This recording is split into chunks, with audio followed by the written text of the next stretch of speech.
नमस्ते प्यारे बच्चों। कैसे हो आप? बहुत बढ़िया। तो देखो बच्चों, आज अपना छठा पाठ स्वास्थ्य संपदा, इसका आज अध्ययन करेंगे। इस पाठ के जो लेखक हैं महात्मा गांधी, इसमें एक पत्र लेखन किया है। इसका सविस्तर से खुलकर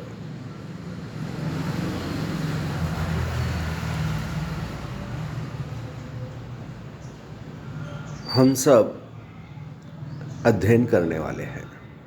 तो देखो बच्चों, महात्मा गांधी का जन्म कब हुआ था? 2 अक्टूबर 1869 में पोरबंदर गुजरात राज्य में महात्मा गांधी का जन्म हुआ था और मृत्यु 30 जनवरी 1948 में।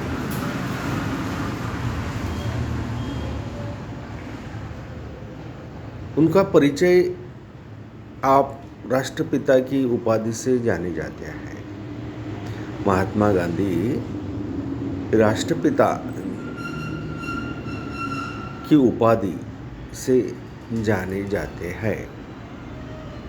इस पत्र में, प्रस्तुत पत्र में यह बताया गया है कि खुली हवा में नियमित रूप से व्यायाम तथा समय पर किया गया संतुलित भोजन ही स्वस्थ जीवन की पूंजी है। पूंजी यानी कमाई अपनी जो है, जैसे अपन पूंजी कमाई धनराशि बोलते हैं, तो सच्चे जीवन की धनराशि क्या है? तंदुरुस्त जीवन। ऐसे गांधी जी कहते थे और ये सही है। तो देखो बच्चों,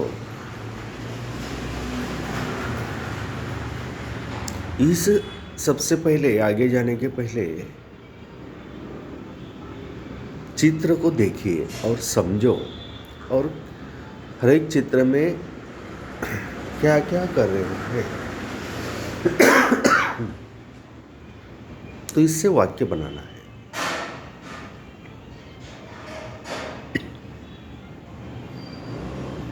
देखो ये लड़की हाथ में फल है, फल खा रही है। लड़की फल खा रही है। उसके नीचे एक लड़का और एक लड़की हंस रहे हैं। उसके बाजू में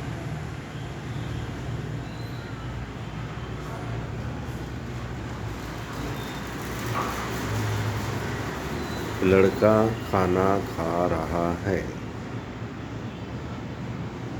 एक माँ अपने बच्चे को दूध पिला रही है। एक पिता अपने बच्चे को खाना खिला रहा है और बाजू में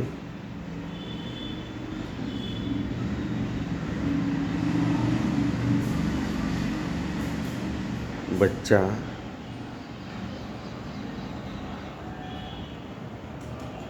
खेल रहा है। उसके पास माँ खड़ी है। अलमारी में बहुत से खिलौने हैं। देखो, तो इस चित्र के अनुसार हमें सब खाना अपने जीवन का मुख्य घटक है। तो खाना संतुलित भोजन होना चाहिए, अच्छा खाना होना चाहिए। आजकल बच्चे क्या करते, बाहर का कुछ भी चटक पटक मुंह को स्वाद लगने वाला कुछ भी ऐसा पदार्थ खा लेते हैं, जैसे समझो चिप्स है, बाहर का वड़ा पाव है। ऐसे जी जो चटपटे चीज़ हैं वो मत खाना चाहिए, क्योंकि संतुलित भोजन सबसे अच्छा भोजन है। तो चलो, एरोड़ा 8/11/32। चिरंजीव जमनालाल अपने पत्र में क्या लिखा है अभी देखते हैं। तुम्हारा पत्र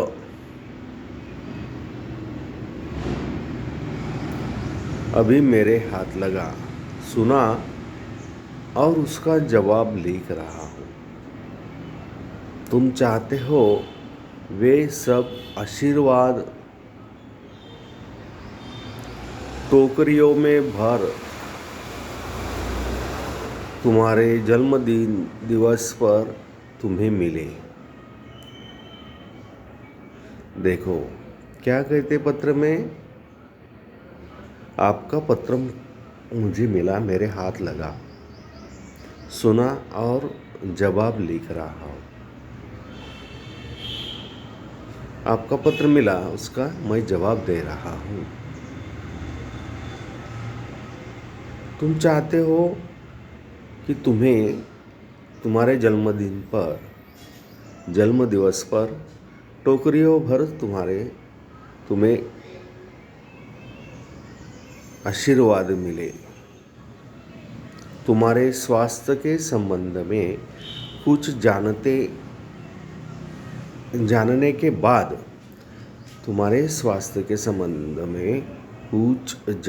के बाद जो विचार मैंने बताए हैं उन पर मैं स्वयं दृढ़ हूँ। तुमको अपने खर्च से भोजन प्राप्त करने की छुट्टी मिल सके तो उसे प्राप्त करेंगे। मैं कोई दोष नहीं समझता। देखो बच्चों, क्या कह रहे हैं पत्र में, तुमको अपने खर्च से भोजन प्राप्त करने की छुट्टी मिल सके तो उसे प्राप्त करना, उसे दोष मत समझना। शरीर को एक अमानत समझकर यथासंभव उसकी रक्षा करना अपना रक्षक का धर्म है। प्रभु की देन है। अपना शरीर जो है बच्चों, वो प्रभु की देन है। उसकी रक्षा करना अपना कर्तव्य है, एक धर्म है। मौज मजे के लिए गुड़ की एक डली भी ना मांगो, न लो, परंतु औषधि के तौर पर महंगे से महंगे अंगूर भी मिल सके तो प्राप्त करने की कोई बुराई नहीं दिखाई देती। देखो बच्चों, इस वाक्य से ये समझ आता है कि मौज मस्ती करने के लिए गुड़ की एक डली भी ना मांगो, लेकिन क्या मांगो, अंगूर कितना भी महंगा हो। इससे समझ आता है कि फल जो है अपने जीवन का अंगभूत घटक करना चाहिए। रोज कितना भी महंगा हो तो उसमें प्राप्त करने के लिए, खाने के लिए कोई बुराई नहीं, लेकिन बाहर का चटपटा मीठा जो अपने शरीर को हानिकारक है वो नहीं खाना चाहिए। उसमें अंगूर कितने भी महंगे हो तो प्राप्त करें, उसमें कोई बुराई नहीं है। इसलिए ऐसे भोजन को ग्रहण करने का अनविवेक की आवश्यकता है। तो देखो बच्चों, इस पत्र में जो नए शब्द आए, जैसे पियो, होते हैं, मिलते थे, खाया, खिलाया, खिलवाया, को श्याम पट्ट पर लिखकर ऐसे शब्द है, ऐसा इससे एक एक वाक्य बनकर अपने नोटबुक में लिखना चाहिए। सभी बच्चों को आज का जो अभ्यास है, जो अभ्यास जो इस शब्द में बता रहा हूँ, पियो, होते हैं, मिल सके, ए, खाया, खिलाया, खिलवाया, इससे एक एक वाक्य बनाना। आई बात समझ में? स्वास्थ्य संपदा, इसका अगला भाग अगले वीडियो में आप देख सकते हैं।